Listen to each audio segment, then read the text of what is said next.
Crime করার জন্য criminal কীভাবে বুদ্ধি খাটায় না শুনলে বিশ্বাস করা যাবে না। হ্যাঁ, গল্প হলেও সত্যি। ঠিক এরকমই আজকে একটা গল্প শোনাবো। আমরা প্রায় ভাবি এই যে যারা খুনি হয় তারা দেখতে কেমন হয়, যারা ডাকু হয় তারা দেখতে কেমন হয়, যারা লুটেরা হয় তারা দেখতে কেমন হয়, যারা আতঙ্কবাদী হয় তারা দেখতে কেমন হয়, এরা দেখতে কেমন হয়, সব ছোটবেলা থেকে ভাবি এদের চেহারা কেমন হতে পারে। ছোটবেলায় যখন ভাবতাম এরা কেমন হয়, এসব লুটেরা আতঙ্কবাদী যারা ক্রাইম করে তারা দেখতে কেমন হয়, আর যেমন হোক এ নিশ্চিত যে তারা আমাদের মতো দেখতে হয় না। আমাদের মনের মধ্যে যারা ক্রাইম করতো তাদের নিয়ে একটা চিত্র হতো, তাদের একটা ছবি হতো মনের মধ্যে। যে চুরি করে সে দেখতে এরকম হবে, যে খুন করে সে দেখতে ভয়ঙ্কর হবে, যে ডাকাতি করে সে দেখতে তার থেকে বেশি ভয়ঙ্কর হবে, যে আতঙ্কবাদী সে আরও বেশি ভয়ঙ্কর হবে। এরকম চেহারা আমাদের মনের মধ্যে ভাসতো যে ক্রিমিনালরা এরকমই চেহারা হয়। চোর, বদমাশ, মস্তান, আতঙ্কবাদী এরা সব আমার থেকে অন্যরকম হয়। কিন্তু না, একটা মনের ভুল। কারণ কি, এই যত ক্রাইম হয় আর যত ক্রিমিনাল এরা সবাই আমরা আপনার মতো দেখতে, আর আমাদের সমাজে থাকে আর আমাদের আশপাশে থাকে। তারা কাজ করার পদ্ধতি এদের আমাদের থেকে আলাদা, তার জন্য আমরা এদের ক্রিমিনাল বলি। কারণ তারাও কোনো না কোনো মার পেটে থেকে জন্ম নিয়েছে, তাদেরও মা বাবা ভাই বন্ধু সংসার আত্মীয় স্বজন আছে, তারাও সমাজে 10টা মানুষের সঙ্গে মেশে, তাদের নিজেদের সংসার আছে, তাদের নিজেদের সংসার আছে, বউ আছে, ছেলে আছে, মেয়ে আছে, সমাজ থাকে, কিন্তু তার মধ্যেও সে আলাদা।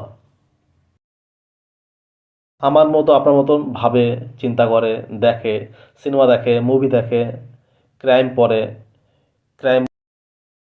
আর যারা ভাবে তারা যা পুরোপুরি ফুল প্রুফ হয়, ধরা না পড়ে, কারো হাতে যাতে বুঝতে না পারে। যে ক্রাইম করবে সে যদি লেখাপড়া হয়, সে যদি পড়াশোনা জানে, বেশি করে জানার চেষ্টা করবে, আর ভাববে যে আমি এমনভাবে কি ক্রাইম করব যাতে আমি কখনো ধরা না, তার জন্য সে প্ল্যানিং তৈরি করে।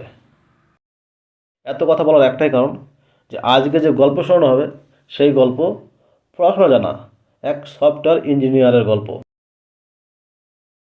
লেখাপড়া জানা সফটওয়্যার ইঞ্জিনিয়ার, সে একটা ক্রাইম করবে, আর সেই ক্রাইম করার জন্য সে মাসের পর মাস ধরে প্ল্যান না যে সে কী করবে আর কিভাবে করবে। প্ল্যান তার এই যে ক্রাইম করার পরে সে পুলিশের কাছে ধরা না পড়ে, তার জন্য কি কি করা যায়, কিভাবে বাঁচা যায়, এই এমন কোনো ভুল না হয় যার জন্য সে পুলিশের কাজ তার করা উচিত না, যার জন্য সে এর জন্য সে পুরোপুরি বুদ্ধি খাটায়। ক্রাইম বই পড়ে, ক্রাইমের নোবেল, এমনকি এমন এমন কেস দেখে যা দেখে সে শিখতে পারে যে এমন কেস যেগুলো পুলিশ এখনও পর্যন্ত সলভ করতে পারেনি, তার এমন কী কারণ তার জন্য পুলিশ এখনও পর্যন্ত এই ক্রাইমের কুল কিনারা। সে এমনকি আনসলভড যে কেসের সম্পর্কে সে পড়াশোনা করে, যে এমন কি আছে তার যার জন্য পুলিশ সেই ক্রাইমের এখনও পর্যন্ত কোনো সমাধান করতে পারেনি, পর্যন্ত পুলিশ এখনও পৌঁছাতে পারেনি। আজকালকার যে টেকনোলজি, মোবাইল, ফেসবুক, ইউটিউব, এই সব সম্পর্কে সে নিজে প্ল্যান করে যে পুলিশ আজকাল কিভাবে খুঁজে বের করে সেই সম্পর্কে পুরোপুরি তথ্য সব করার পরে সে শিওর হয়ে যায় যে এবার সে একটা ফুল প্রুফ একটা ক্রাইম করতে পারে। তাকে পুলিশ পরে শুরু হলো আসল গল্প। 2021 একটা জায়গা রায়গড়, মহারাষ্ট্রে, আর সেইখানে একটা শহর এই মাথেরান, ছোটোখাটো একটা টুরিস্ট প্লেস। ছোটোখাটো টুরিস্ট প্লেস হওয়ার জন্য লজ আছে, যেখানে মানুষ ছুটির সময় আসে, ঘুরে লজে 12 ডিসেম্বর 2021 সালে একটা এসে এইখানে এক লজে ওঠে 11 তারিখ, আর যে ঘটনাটা ঘটেছিল সেটা 12 তারিখ। তো থাকে, সে এসে দরজা ঠকঠক করে, কিন্তু ভেতর থেকে কোনো আওয়াজ আসে না। কিছুক্ষণ করার পরে সে চলে যায়, গিয়ে ম্যানেজারকে জানায়। ম্যানেজার জানানোর পরে সেও এসে ডাকাডাকি করে, কিন্তু তবুও কোনো সাড়া শব্দ ভেতর থেকে পাওয়া যায় না। তখন তাদের সন্দেহ হয়। তখন ম্যানেজার মাস্টার চাবি নিয়ে দরজা খুলে ভেতরে যায়। ভেতরে গিয়ে দেখে ঘর খালি, অসামান্য কিছুই নেই। কিন্তু যখন একটু ভালোভাবে দেখা শুরু করে তারা দেখে লজের খাটের নিচে একটা বডি পড়ে আছে। আর এই দেখে তারা নিচে যে লাশটা ছিল সেটা একটা মহিলার, আর মহিলার গায়ে কোনো কাপড় ছিল না, পুরো নগ্ন অবস্থায় ছিল। সেই সঙ্গে সেই লাশের মাথা গায়েব, মানে মুখ নেই, কোনো চিহ্নই নেই, কে কি, নাম কি, কোথায় বাড়ি। রুমের মধ্যে একটা মাথা কাটা লাশ। ম্যানেজার পুলিশের কাছে ঢুকে চারিদিক ভালো করে দেখে। পুলিশ চারিদিক ভালো করে দেখার পরে কিছুই খুঁজে পায় না, শুধু একটা মাথা ছাড়া ডেড বডি পড়ে আছে। পুলিশ যখন ভালো করে দেখে তখন দেখলো তার হাতে একটা ট্যাটু আঁকা ছিল।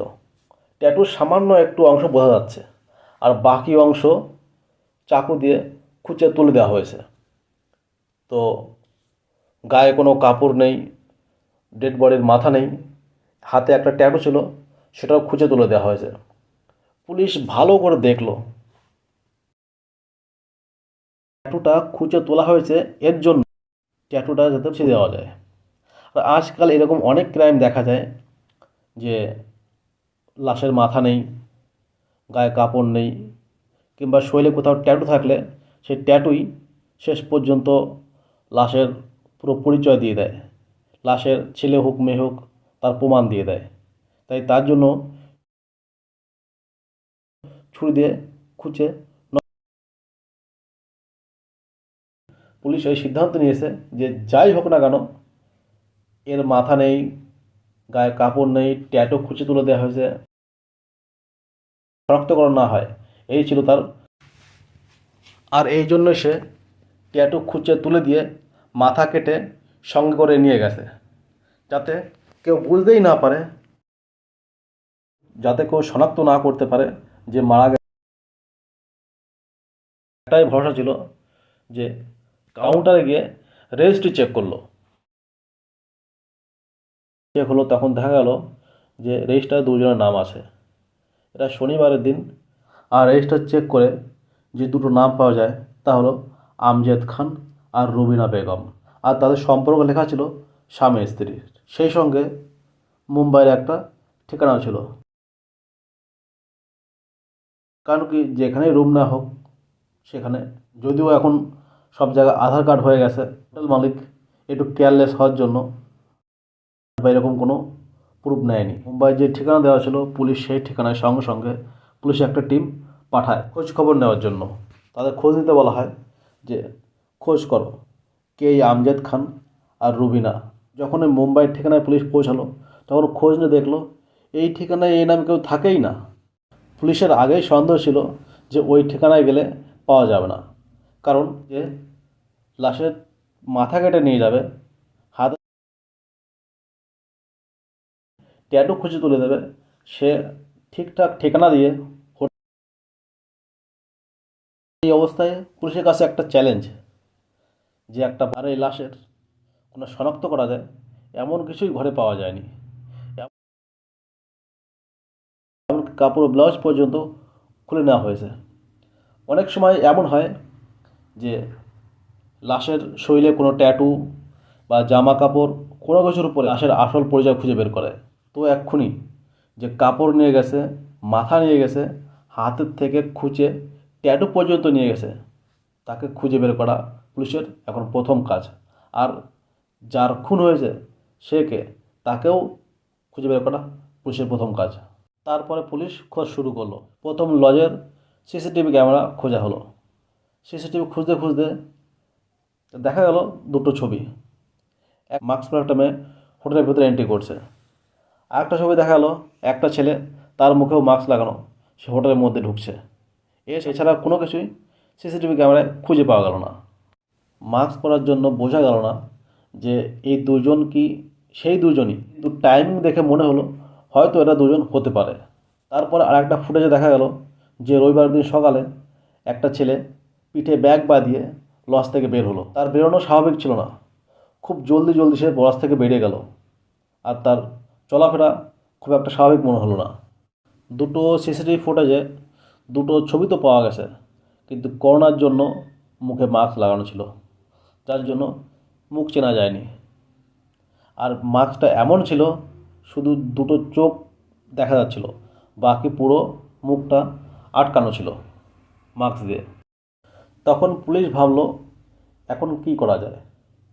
তখন পুলিশ বুদ্ধি করলো যে লজে ঢোকা বা লজ থেকে বেরোনোর যত আশপাশে রাস্তা আছে সব রাস্তায় যত সিসিটিভি ক্যামেরা আছে সব খোঁজা হবে। তো শুরু হলো আশপাশের সিসিটিভি ক্যামেরা দেখা। দেখতে দেখতে একটা ফুটেজে দেখা গেল যে ঠিক ওই রকম একটা ছেলে পিঠে ব্যাগ বাঁধিয়ে টাউনের বাইরে কোথাও যাচ্ছে, যেদিকে না কোনো রেলওয়ে স্টেশন আছে, না কোনো বাস স্টপ আছে, না কোনো কিছু আছে। পুলিশ তখন ভাবলো হোক না হোক এই হয়তো কিছু হতে পারে। ওই ভিডিও ক্লিপ দেখার পরে পুলিশ কিছু টিম বানিয়ে সেই টিম ওই রাস্তায় রওনা করে দিল। উবর খাবার রাস্তা, উঁচু নিচু রাস্তা, খারাপ রাস্তা, আর আশপাশ দেখতে থাকলো তেমন কোনো সন্দেহজনক কিছু দেখা যায় কিনা। খুঁজতে খুঁজতে পুলিশ শেষ পর্যন্ত এমন এক জায়গায় পৌঁছায় সেখানে 250 ফুট পর্যন্ত নিচু একটা গর্ত ছিল। পুলিশ যখন উপর থেকে দেখলো তো নিচের দিক তাকানোর পরে দেখলো নিচে একটা প্লাস্টিকের পলিথিন পড়ে আছে। আর পুলিশ তখন ভাবলো হয়তো পলিথিনের মধ্যে কিছু থাকতেও পারে। এবার প্রথম কাজ হলো 250 ফুট নিচে নেমে গিয়ে ওই প্লাস্টিকের প্যাকেটটা তুলে আনতে হবে। তো কষ্ট মষ্ট করে নিচে নেমে প্লাস্টিকের প্যাকেটটা তুলে আনা হলো। যেখান থেকে প্লাস্টিকের প্যাকেটটা তুলে আনা হলো সেখানে আশপাশে কিছু রক্তের ছিটি লেগেছিল। আর যখন দেখলো রক্তের ছিটা লেগে আছে তখন পুলিশ ভাবলো কোনো গড়বড় তো আছে এর মধ্যে। যাই হোক পলিথিনটা তুলে আনা হলো, তুলে এনে খোলা হলো। খোলার পর দেখা হলো যে তার মধ্যে একটা মহিলার কাটা মাথা। পুলিশ তখন কনফার্ম হয়ে গেল যে হোক না হোক হোটেলে যে মাথা ছাড়া ডেড বডিটা পাওয়া গেছে এটা তারই হয়তো মাথা হবে। নিচে ওই পলিথিনের কাছে একটা পার্সও পাওয়া গেছিলো। আর পার্সটা যখন খোলা হলো পার্সের মধ্যে একটা ডাক্তারের প্রেসক্রিপশন ছিল। আর প্রেসক্রিপশনের মধ্যে ওই মহিলার নাম ছিল আর ঠিকানা ছিল গোড়েগাঁও। মানে হচ্ছে মহিলা গোড়েগাঁওতে থাকতো। পুলিশের একটা টিম গোড়েগাঁও পাঠিয়ে দিল ওই মহিলার খোঁজ নিতে। এই সময় লজ থেকে আরেকটা খবর পাওয়া যায়, লজে যে রুমের পেমেন্ট হয়েছিল সে পেমেন্ট কীভাবে দেওয়া হয়েছিল, ক্যাশ নাকি কোনো অনলাইন।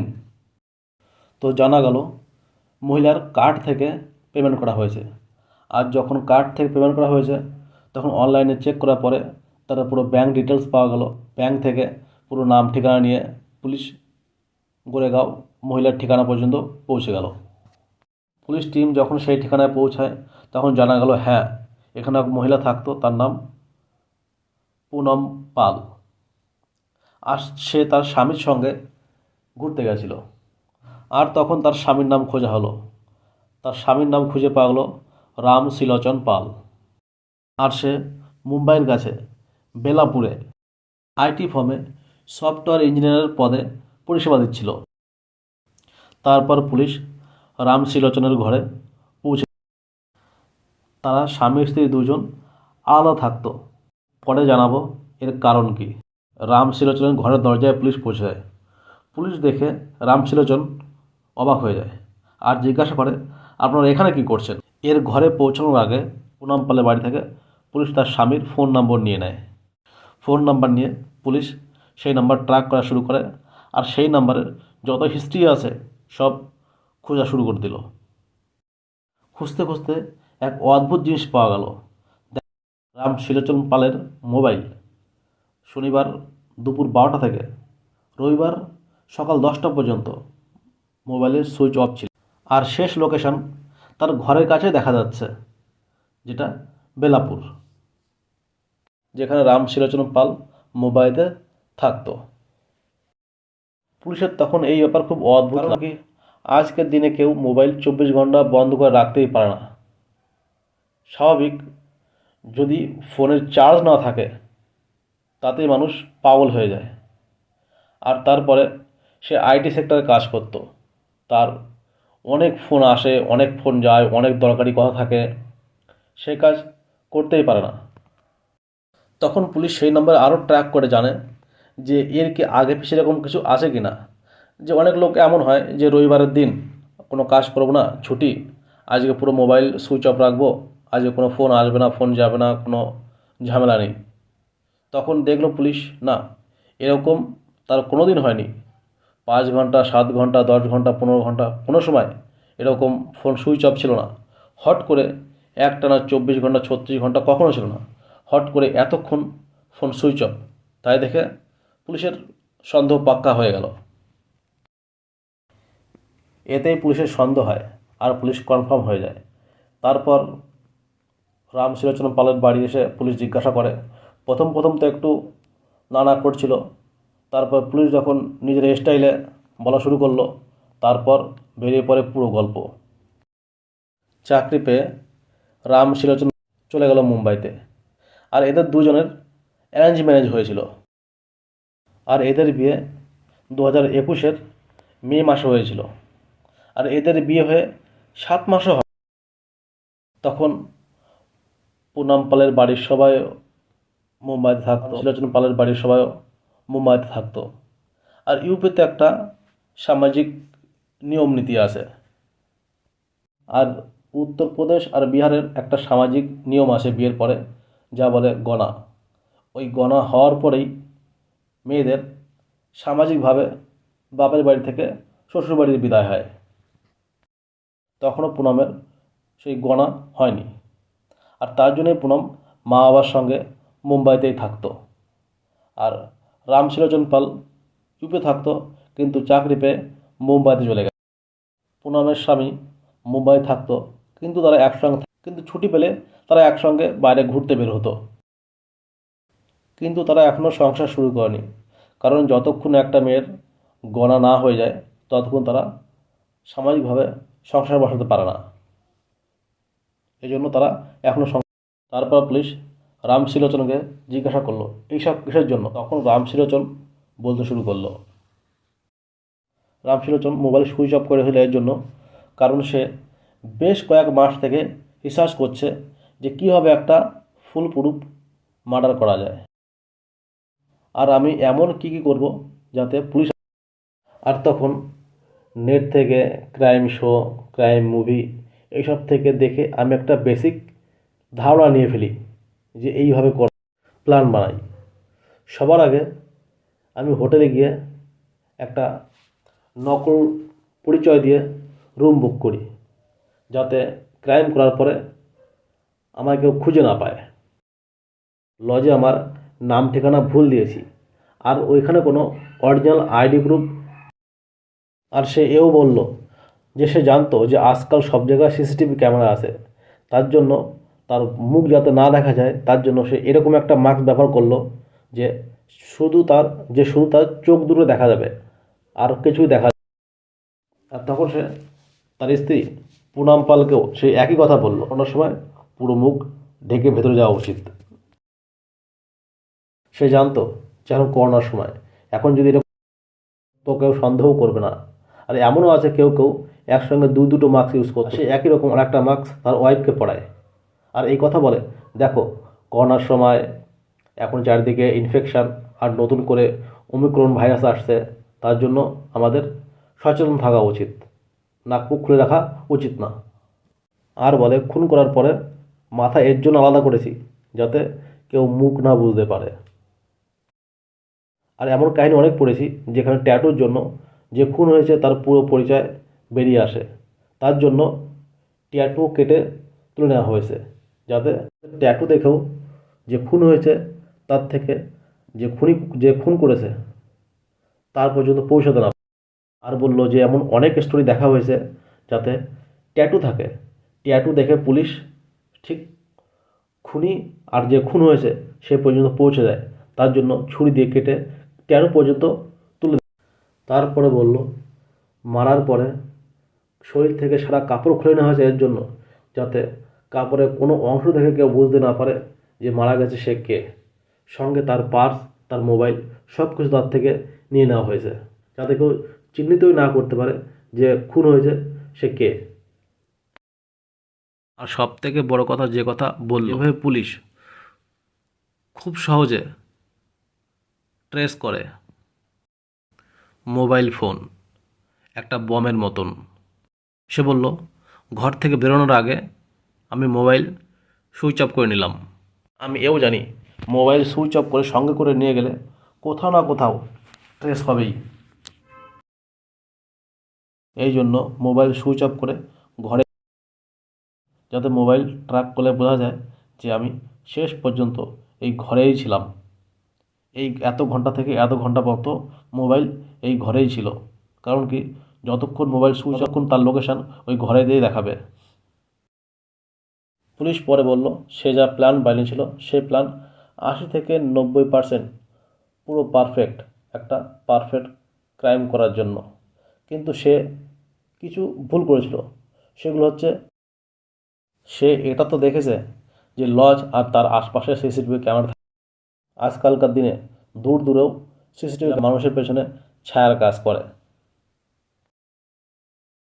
আর যদি এরকম কোনো সিসিটিভি ক্যামেরায় ছবি, তাহলে তার কাছে পৌঁছানোর রাস্তা আপ।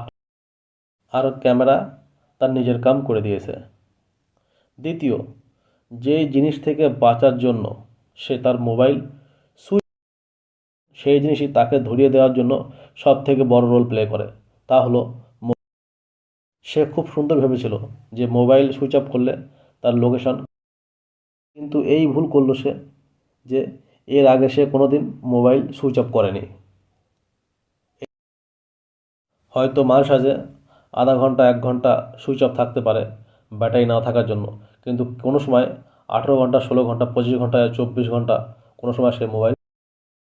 তো সে আইনের হাত থেকে বাঁচার জন্য যেই জিনিসটাকে হাতিয়ার বানিয়েছে মোবাইল, সে মোবাইলে তাকে সব থেকে বেশি কাজ করেছে। আর এই জিনিসই একটা সফটওয়্যার ইঞ্জিনিয়ার যে পুরো একটা ক্রাইম করার, মার্ডার করার, কিন্তু সেই মার্ডার।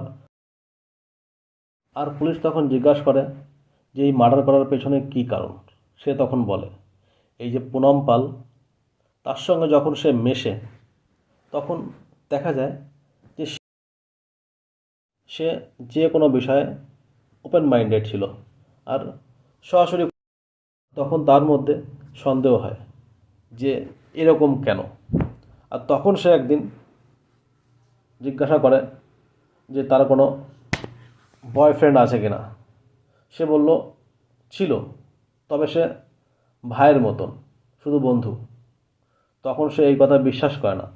আর তখন ভাবে যে সে এরকম ওপেন মাইন্ডেড, যে কোনো কারোর সঙ্গে সহজে মিশে যাচ্ছে, সে কোনো কথাই বলতে দ্বিধাবোধ করে না। হয়তো এর আগে কারোর সঙ্গে সম্পর্ক ছিল। এই ভুল ধারণা নিয়ে সেই মনে মনে সন্দেহ করে ছক, নিষ্কলঙ্ক, নিষ্পাপ একটা মেয়ের জীবন নিয়ে নেয়। সেই সাথে নিজের জীবন, যে এক সফটওয়্যার ইঞ্জিনিয়ার, এখন সে একটা খুনি আসামির দাগ নিয়ে জেলের মধ্যে। এই ছিল আজকের কাহিনী। তা গল্প হলেও সত্যি। এরকম ভিডিও, এরকম কাহিনী নিয়ে যদি ভালো লাগে অবশ্যই লাইক, কথা বলে রাখা হলো অবশ্যই। তো ধন্যবাদ।